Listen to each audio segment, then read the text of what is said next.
Bado tupo maeneo ya Guzo, lakini maarufu maeneo haya yanakwenda kwa jina la kwa Mgabo.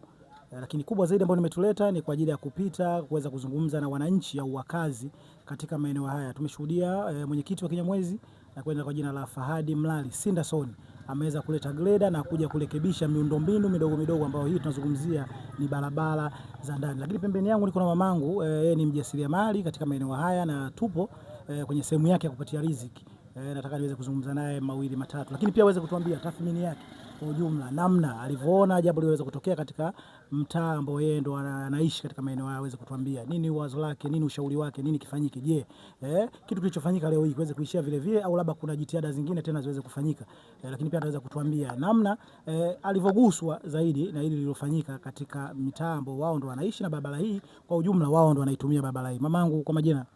Kwa jina naitwa Happy Laurent Kenche. Mimi ni mkazi wa Kinyamwezi. Ndio. Hapa nisema kufanyia biashara na ndo kwangu.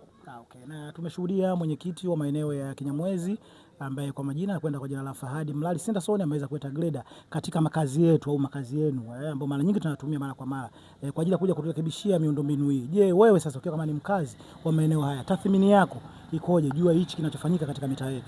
Kwa kweli tunashukuru kwa kutengenezea barabara na awe na juhudi pia kutengenezea, tuwekee kifusi ili barabara yetu iweze kuamilika vizuri na iwe nzuri, punguze vumbi na mchanga ni mwingi sana katika barabara yetu. Okay.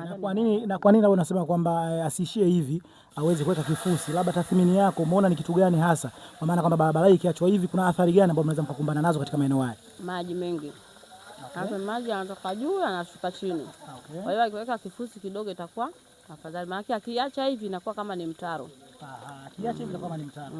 Sio barabara. Okay. Naam, kama ulivyomsikia mamangu hapa anadai kwamba yeye rai yake ni kwamba kwanza anampongeza Mheshimiwa Fahadi Mlali kwa hicho alichokifanya, lakini pia la pili ni kwamba jitihada zake zisishie hapa, aweze kuleta sasa kifusi, kwa maana barabara hii ikiishia katika mazingira kama haya bado sio rafiki, atakuwa bado changamoto ambayo inapatikana katika mitaa yetu, atakuwa bado hajaitibu. Kwa hiyo bado tupo maeneo kwa Mgabo kwa ajili ya kuweza kuzungumza na wananchi mbalimbali ambao wao ni miongoni mwa wakazi ambao wanaitumia barabara hii. Kwa hiyo bado nazidi kuzungumza na wananchi, lakini tukiwepo kwa mama yetu ambaye ni mjasiriamali na hapa ndio sehemu yake ya ofisi ambayo anaweza kujipatia riziki na kuweza kuendesha maisha yake. Ngoja tutoke sasa tuweze kwenda sehemu nyingine kwa ajili ya kuweza kuzungumza na wananchi, nao pia waweze kupata fursa ya kutuambia tathmini yao, namna wanavyoona na waweze kutoa ushauri wao hususan katika barabara hii, kwa maana wao ndio wakazi wa hii barabara. Kwa majina ni Lucas Sanga, lakini nyuma kamera director by Kibindo, ambaye yeye anakuonyesha kabisa mimi katika muonekano ambao ni angavu, muonekano kabisa ambao ni wa HD. Nini unatakiwa kufanya? Ni kuendelea kusubscribe channel yetu ili uweze kuwa wa kwanza kuweza kupata matukio yetu mbalimbali. Usiondoke, bado endelea kubaki na sisi. Shukrani.